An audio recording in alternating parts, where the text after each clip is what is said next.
인프로의 퀀트 연구소. 이미 오른 걸 사라고? 처음 들으면 좀 이상하게 느껴지죠?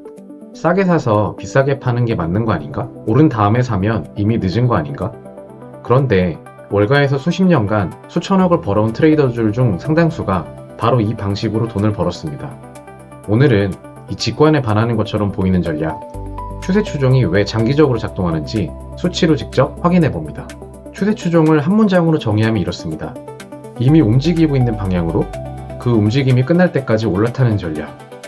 주식이든 코인이든 원자재든 가격이 한 방향으로 강하게 움직이기 시작하면 그 방향으로 진입하고 추세가 꺾일 때 빠져나옵니다. 반대로 생각해보면 이해가 쉽습니다. 추세 추종의 반대는 역추세, 즉 많이 올랐으니 이제 내리겠지 라는 접근입니다. 고점에서 팔고 저점에서 사는 방식이죠. 추세 추종은 그 반대입니다. 지금 오르고 있으니 더 오를 수 있다는 가정에서 출발합니다. 왜 이런 가정이 가능할까요? 시장에는 관성이 있기 때문입니다. 가격이 오르기 시작하면 뒤늦게 진입하는 참여자들이 몰려들고 그 수요가 가격을 더 밀어올립니다. 기업의 실적이 좋아지면 그 좋음이 하루 이틀의 가격에 다 반영되지 않습니다. 수개월에 걸쳐 천천히 반영됩니다. 이러한 과정에서 추세를 만들어냅니다. 추세 추종은 바로 이 관성을 이용하는 전략입니다. 자, 그러면 추세 추종은 어떤 특성을 가지고 있을까요? 여기서 많은 분들이 오해하는 부분이 있습니다. 추세 추종은 승률이 높은 전략이 아닙니다. 일반적인 추세 추종의 전략의 승률은 35%에서 45% 정도 수준입니다. 즉, 매매의 절반 이상에서 손실이 납니다. 많을 때는 100번 중 60번 이상이 손실 거래로 끝날 수도 있습니다. 그러면 어떻게 돈을 버나요? 이길 때 크게 이기기 때문입니다. 간단한 계산을 해볼게요. 100번의 매매 중 40번을 이기고 60번을 집니다. 질 때마다 평균 1%씩 잃는다고 가정하면 60번이면 총 60% 손실. 이길 때마다 만약 평균 4% 정도씩 수익을 낸다고 하면 40번이면 총 160% 정도의 수익. 전체 기대 수익은 160%에서 60%를 제외한 플러스 100% 정도입니다. 승률이 40%인데 결과는 플러스 100%의 수익인 이게 바로 손익비의 힘입니다. 이 구조를 손익비 4대 1이라고 표현합니다. 이길 때 손실의 4배를 버는 구조입니다. 추세가 없을 때는 빠르게 손절을 해서 손실을 작게 유지하고 강한 추세가 잡히면 그 추세가 끝날 때까지 포지션을 들고 갑니다. 이 수익의 비대칭적 구조가 추세 추종의 핵심입니다. 그리고 여기서 중요한 심리적 포인트가 있습니다. 60번을 손실을 내더라도 버틸 수 있어야 되는 심리적인 힘이 있어야 된다는 겁니다. 연속으로 10번, 20번 손절이 나도 이 전략을 믿고 유지해야 됩니다. 이게 말은 정말 쉬운데 실제로는 굉장히 어렵습니다. 나중에 추세 추종의 약점 파트에서 이 부분을 다시 이야기하겠습니다. 그러면 실제로 추세 추종을 어떻게 구현할까요? 가장 대표적인 방법이 돈치한 채널이라는 방법입니다. 돈치한 채널은 단순합니다. 최근 몇 개의 봉의 최고가를 상단선, 최저가를 하단선으로 그립니다. 예를 들어 50봉의 돈치한 채널이라고 가정하면 최근 50개의 캔들 중 가장 높은 가격이 상단선이 됩니다. 매매 규칙도 단순합니다. 가격이 상단선을 위로 돌파하면 매수 진입, 가격이 하단선을 아래로 이탈하면 포지션을 종료합니다. 그런데 왜 이게 의미가 있을까요?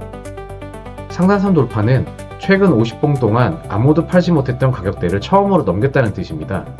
매수 압력이 매도세를 완전히 압도한 순간입니다. 새로운 추세의 시작 신호로 볼 수 있습니다. 여기서 한 단계 더 발전시킬 수 있습니다. 채널을 하나만 쓰는 것보다는 여러 기간의 채널을 동시에 쓰는 멀티 채널 전략입니다. 짧은 채널, 예를 들어 10봉 채널은 신호가 자주 오지만 가짜 신호도 굉장히 많습니다. 하지만 긴 채널, 예를 들어 100봉 채널은 신호가 드물지만 신뢰도가 높습니다. 이 두 가지를 동시에 운용하면 짧은 채널이 초기 진입을 잡고 긴 채널이 대형 추세를 타면서 서로 보완하는 구조가 됩니다. 추세가 강할수록 포지션이 더 많이 쌓이고 수익도 더 커지는 구조입니다. 자, 이론은 이해했는데 실제로 작동이 궁금하시죠? 역사상 가장 유명한 실험을 소개해드리겠습니다. 바로 터틀 트레이더 실험입니다. 1983년 시카고의 전설적인 트레이더 2명이 내기를 합니다. 바로 리처드 데니스와 윌리엄 에카르트입니다. 리처드 데니스는 트레이딩은 가르칠 수 있다는 입장이었고, 윌리엄 에크하르트는 타고난 감각이 있어야 한다는 입장이었습니다. 그래서 실제로 실험을 합니다.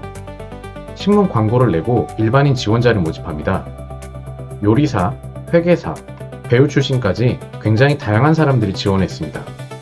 최종 선발된 23명에게 2주 동안 트레이딩 규칙을 가르칩니다. 규칙의 핵심은 바로 돈치한 채널 기반의 추세 추종이었습니다. 결과는 어땠을까요? 이 23명은 이후 4년 동안 운용을 맡게 되는데 총 1억 달러 이상의 수익을 올렸습니다. 연평균 수익률은 80%를 넘는 사람도 있었죠. 완전한 초보자들이 2주짜리 교육만 받고 말이죠. 리처드 데니스는 이 실험으로 내기에서 이겼습니다. 트레이딩은 가르칠 수 있다. 그리고 그 핵심은 추세 추종이었습니다. 터틀 실험 외에도 추세 추종으로 큰 성과를 낸 거장들이 있습니다. 먼저 제리 파커, 터틀 출신으로 체서피크 캐피탈을 설립해 30년 이상 연평균 20% 이상의 수익률을 기록했습니다. 다음은 데이비드 하딩, 윈턴 그룹을 설립해 운용자산 300억 달러 이상의 헤지펀드로 키웠습니다. 이 헤지펀드의 전략의 핵심은 순수한 퀀트 기반의 추세 추종이었습니다. 마지막으로 빌 던 캐피털 매니지먼트를 설립해 1974년부터 무려 50년 가까이 추세 추종 전략 하나만으로 펀드를 운영했습니다. 초기 투자금 대비 수천 배의 수익을 냈고요. 이 사람들의 공통점이 있습니다. 복잡한 예측을 하지 않는다는 겁니다. 시장이 어디로 갈지 맞추려 하지 않습니다. 그냥 이미 움직이고 있는 방향으로 올라탑니다. 그리고 추세가 끝나면 나옵니다. 물론 이러한 추세 추종 전략이 항상 잘 작동하는 건 아닙니다. 가장 큰 약점은 횡보장애입니다. 가격이 박스권에서 위아래를 반복하면 돌파 신호가 계속 나오지만 추세로 이어지지는 않습니다. 이럴 때 작은 손실이 반복되면서 계좌가 조금씩 줄어드는 구간입니다. 이걸 휩소라고 부릅니다. 연속으로 손절당하는 것이죠. 이 구간이 가장 심리적으로 힘듭니다. 이 전략이 고장났나? 내가 무언가 잘못하고 있나? 자꾸 이러한 의심들이 생겨납니다. 하지만 이건 추세 추종 전략이 고장난 게 아닙니다. 추세 추종 전략이 맞지 않는 약한 환경이 있는 겁니다. 이러한 상황에 있다가 다시금 강한 추세가 올 때 한 번의 수익으로 회복하는 구조입니다. 대응 방법은 두 가지입니다. 첫 번째로 추세 필터를 추가해서 횡보 구간의 신호를 줄입니다. 예를 들어 장기 이동평균선 위에서만 진입하는 식입니다. 두 번째로는 역추세 전략을 함께 운영합니다. 횡보장에서 역추세가 수익을 내서 추세 추종 전략의 손실을 상쇄하는 구조입니다. 이 부분에 대해서는 다음 편에서 자세히 다룹니다. 오늘 핵심을 정리하면 이렇습니다. 추세 추종은 이미 옳은 걸 사는 겁니다. 낮은 승률로 높은 손익비를 커버하는 구조입니다. 돈치한 채널처럼 단순한 규칙으로 구현할 수 있고 이미 터틀 실험과 수십 년의 실전 데이터로 이 전략이 시장에서 유효하게 작동한다는 걸 증명합니다. 단, 횡보장과 연속 손절을 견뎌낼 수 있는 심리적 강건함이 있어야 이 전략을 장기적으로 끌고 나감으로써 수익을 극대화할 수 있습니다. 다음 편에서는 추세 추종과 정반대의 수익 구조를 가진 역추세 전략을 해부합니다. 그리고 이 두 전략을 조합하면 왜 포트폴리오가 안정되는지 수치로 설명합니다. 다음 편도 많은 기대 부탁드리고요. 인프로의 퀀트 연구소 구독, 좋아요, 알림 설정 부탁드리면서 오늘도 물러가 보겠습니다.